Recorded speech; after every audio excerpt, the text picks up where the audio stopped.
Hi everybody, and today we're going to talk about 25 tips for the first-time cruiser. And stick around to the end because I'm going to give you a tip that everybody should know, including seasoned cruisers, that most of them don't.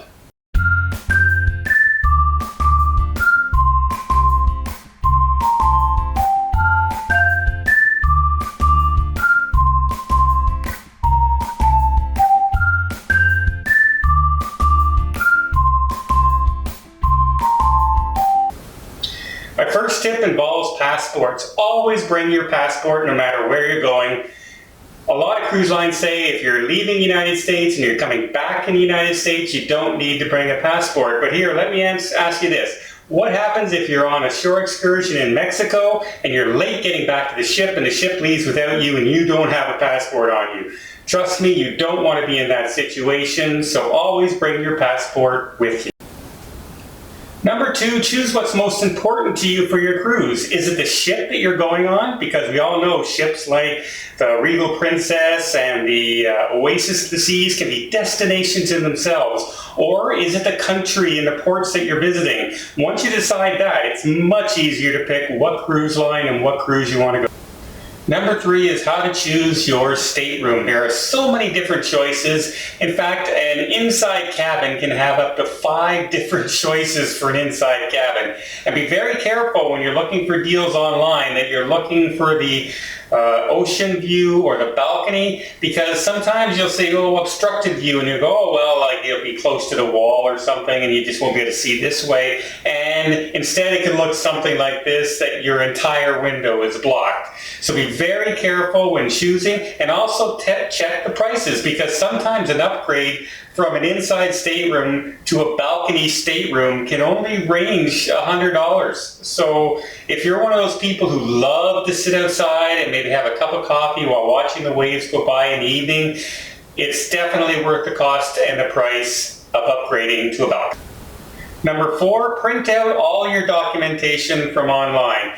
Bring it with you. Don't pack it in your suitcases in the back of the car, because some ports, when you arrive, want to see your tickets and want to see all the information that you have with before they even let you into the parking spot. And you don't want to be that person blocking 9 or 10 cars behind you while you dig through your luggage looking for your documentation. Number 5, make sure you or your travel agent goes online and does online checking before the day of the cruise. This can shave hours off your time waiting in line to get onto the ship. Number 6, insurance. I don't know how many times I hear people who go away on vacation and they say to themselves, oh, I'm only going to be away for 3 or 4 days, I don't really need insurance. Insurance for most people on a 3 or 4 day cruise is only like $20.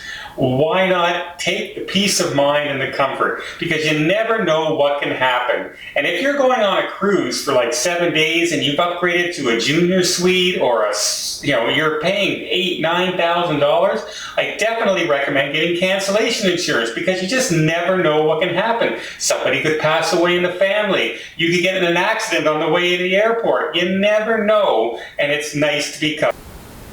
Number 7, especially if you're a first-time cruiser, I recommend showing up early for the cruise. Get in line, be one of the first people on the ship, and explore what's around. If you don't know your way around ships, and some of them are 3 football lengths in size, you will want to explore, get your bearings, and see what's around. You're going to be overwhelmed on some of these ships, and it's good to get a good head start. Number 8, unless you live very close, within a couple of hours to the port that you'll be shipping out of, it's nice to have that pre- and post-night stay at a hotel. It can be so much more relaxing, and you're not as stressed when you're rushing to try and make the cruise line. And especially if you're traveling in the winter, you've got a 2-hour window for a flight, and the flight gets delayed 3 hours. Now you've missed your cruise. What do? Instead, fly in the night before, stay at a hotel, relax, have a nice dinner, and get a great night's sleep so you're fresh and ready to enjoy your cruise when you ship out. Number 9, bring some kind of seasick medicine with you. Even if you don't think and you don't usually get motion sickness, you just never know what you might run into on the cruise and how rough the seas could potentially get. It may be perfectly fine, you may not need them, but have them there just in case, because buying gravel in the local supermarket might cost you $5, and on the ship it might cost you $40. So just bring it with you so you know it's there for peace of mind. Number 10, bring a power supply with you, and not one with frayed wires and things like that, because it could be confiscated from you because they don't want any electrical fires on board. So make sure you bring one. A lot of people are surprised, especially on the first time cruise, when they go into their cabin and there's a single plug on the wall, and not even a double, just a single outlet. So make sure you bring a power supply, because everyone has cell phones, laptops, cameras, you name it that you're going to want to charge. Number 11, everybody has to attend the safety drill and lifeboat drill on board. The ships are not allowed to leave unless they hold these safety meetings. And guess what? They're pretty important, because you don't want to be one of those people that all of a sudden something happens in the middle of the night, in the dark, the ship starts listing, and you don't know what to do. I know you're going to be panicked a little bit anyway, but listen to the lifeboat drill and make sure that you pay attention so you know where to go and how to get off that ship if something ever happens. Not only that, it's a very clear time when to show up, and everyone has to be there. So don't be one of those people that show up 20 minutes late, wandering in, oh, I just didn't want to stand here. Yeah, well, you know what? The other 85 people on that particular spot were standing there waiting, and waiting for you. So don't be that rude person to make everybody else wait. Make sure you're there when you're supposed to be there, and pay attention. Number 12, drink packages. Make sure you pay attention. There are so many different drink packages out there depending on what cruise and what cruise line you're on. Some of them just aren't worth it. If you got an everything drink package that costs you $75 a day, you would end up having to drink 8 or 9 drinks every single day to make it worth your while. And don't forget, some of those days you're going to be on shore excursions and looking around towns. Do you really want to think, well, I didn't drink, I only had 2 drinks on this day. Well, guess what? The next day you have to drink 15 drinks just to try and get your money back. So know how much you want to drink, know exactly what you're looking for, and study those drink plans very closely. Number 13, will the ship wait for you if you're late getting back to the ship? No, it won't. Quick answer, no, it won't. It might stick around for a little while, but that captain's got to make his ports and make it on time. The ship pays for the docking privileges wherever it is, and the longer it's in port, the more the cruise line has to pay. Not only that, say it's the last day and you're in Tahiti and then you're heading back to Miami, Florida, and you got one person late and they have to get back to Miami. Are they going to wait for you? No, they're going to take off, because guess what? The entire ship the next day is trying to make flights and trying to get home, and everybody else depends on arriving in Miami on time. So make sure you're very careful and arrive back when you're supposed to arrive, or you just might be waving goodbye to everybody from shore. Number 14 is book your cruise as early as possible. The cheapest fares you're ever going to get is the initial day that the cruise goes online. Don't try and be one of those people who try and wait till 2 weeks before you're expected to go on vacation, hoping to get that big discount, thinking that the cruise line is going to slash its prices because it needs to fill the ship. Chances are that ship is already going to be full and you're not going to get on that boat. The odd exception does happen, but the majority of the time, if a cruise is announced on June 1st and you book it on June 1st, that's going to be the cheapest you're ever going to get it. 15, shore excursion. This can be a touchy one. Cruise line shore excursions are more expensive than ones that you can find on shore and book yourself.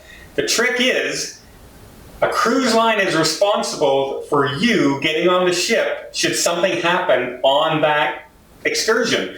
So the bus gets a flat tire and doesn't make it back to the ship on time, and the ship takes off. It's now the cruise line's responsibility to get you to that ship somehow, whether they have to fly you and put you up in hotels, it's all on them. If you book it on shore, it's all on you. You basically just missed the ship, right? Remember this guy here? Yeah, you don't want that to be you. So yes, they cost a little bit more money, but you also are guaranteed to get back on the ship one way or another, or at least have all your expenses covered. It's just like having an extra insurance. Number 16, gratuities. Every cruise line is going to charge you gratuities at the end of your bill. A lot of people are not expecting this. It can range anywhere from $12 to $18 per person. So you're talking $20 to $30 every single night that you're on the cruise. That's surprise, it's on your bill, even if you thought you didn't spend any money on the ship. So a good thing to do is talk to your travel agent and perhaps pay the gratuities up front. This way you know it's done, and you're not going to be a surprise bill at the end of your trip. Number 17, room service is absolutely free on cruise lines. So if you don't feel like going down to the crowded dining hall or anywhere else, just staying in your room, maybe watching something on the television or just sitting out in your balcony watching the waves go by. The only thing that's expected is perhaps giving a little bit of a tip to the room server who comes up there, especially if they're on time and your food is hot. So there you go. Number 17, room service is free. Number 18 is a very kind of a pet peeve of mine. Treat the staff on a cruise ship, especially your room attendants and your waiters, like they're your friendly next door neighbor. Say hello to them when they say hello to you. Well, wave to them if you recognize them in the hallway, because they're going to wave to you, chances are. Especially your room attendants and your wait staff. A smile and a hello can go so much to making the day of these cruise line employees who work very hard to try and make your cruise a once-in-a-lifetime experience. I don't know how many times I see people treating people on the staff almost like garbage. It's really frustrating to me. And I just don't understand how people can treat other people that way. They're there to try and make your time happier and go smoothly, and they're there in an emergency if you ever need them. So treat them like a long-lost neighbor, and a friendly smile, a hello, and a goodbye makes the world of difference to these people. Number 19, bring some sort of air fresheners, especially if you don't have a balcony stateroom that you can open up the doors and let the fresh air in. After a few days, your dirty clothes, your wet towels, your wet bathing suits, your sneakers, they're going to end up leaving some odors in your stateroom. So bring some air fresheners, you'll be really glad you did. While we're on the topic of what to bring with you on a cruise, number 20 is pack for what you want to do on the cruise. I'm not saying bring 30 suitcases on board, even though there's no limit to how many suitcases you're allowed to bring on a cruise.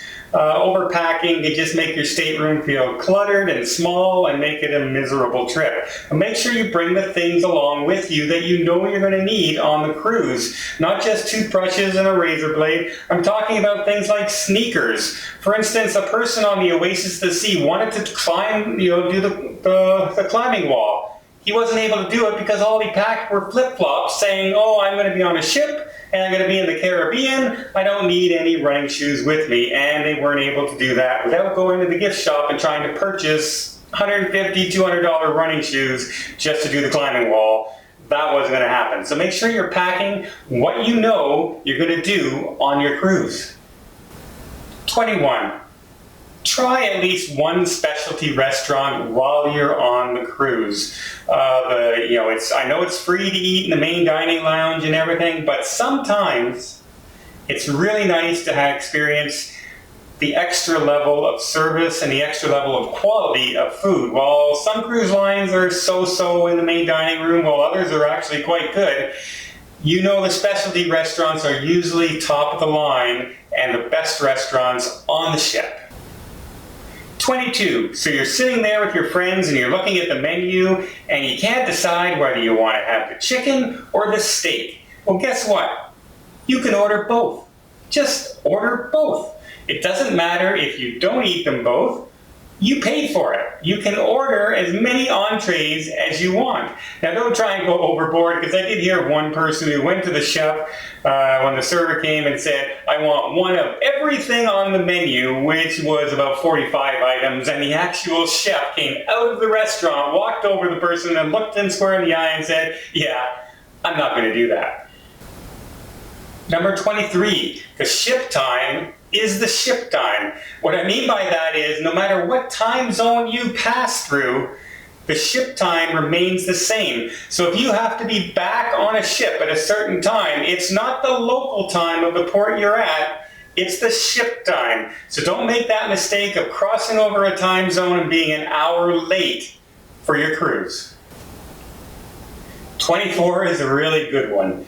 Did you know that cruise lines are, they land on one day and they leave that night? So basically they have to resupply the entire ship in a matter of a few hours. Now, if you're a manager of one of their stores and one of their shops, you have to make sure you have enough items on board to make it to the next cruise.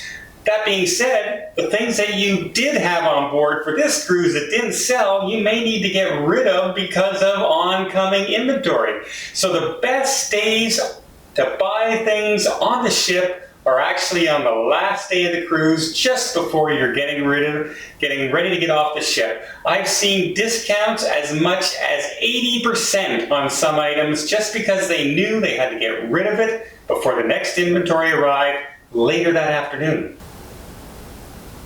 Number 25 is the weather. It's not the cruise or the captain or your ship porter. It's not any of their fault that suddenly the weather turns bad and it's rainy while you're on a cruise. In fact, if the weather gets too bad, the ship won't even be able to dock at some ports if there's no dock there for them to get to and they have to ferry everybody to shore. If the seas are too rough, they're not going to do that. They're going to remain out at sea. And you may miss that port altogether, and it's not going to refund you any money whatsoever, because if you read the fine print on all the tickets and all the information you get about your cruise, this can happen, and it's not their fault. Can you imagine every time there was a rain shower for a half hour, everybody on board going, "Oh, my cruise is ruined, I want some money back." So this is why this is included in every contract that you sign. Okay, are you ready for that secret that even experienced sea cruisers sometimes don't know? Number 26. Travel agents like myself book way ahead for cruises. We block off tons of sections of the ship and try and get our clients onto it. So when those cruise ships are announced, we're booking 18, 50, sometimes 200 cabins on these cruise lines at the lowest possible price. That being said, you may look into a cruise later on and, oh, it's full. Well, guess what? It might not be. Contact your travel agent.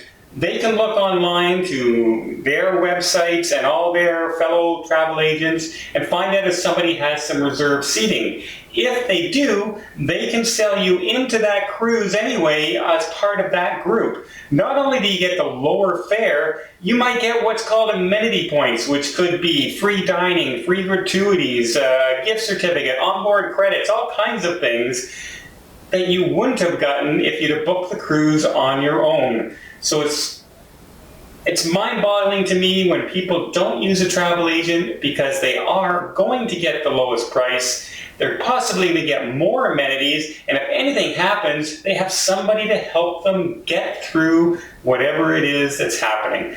The agent will probably know more than you will because they've probably gone through this before. So there's a tip. Travel agents can get cheaper rates and may have had that sellout cruise. They may still have cabins left over, but they blocked it off for themselves. So there's your tip, and I hope you enjoy these 25, well, let's say 26 tips for first-time cruisers. I hope you enjoyed today's tips, and if you did, please hit the subscribe button down below if you want to hear more travel information like cruises, Disney holidays, trips to Fiji, Russia, you name it. We're going to talk about it here on the channel, and you'll be the first one to hear about it.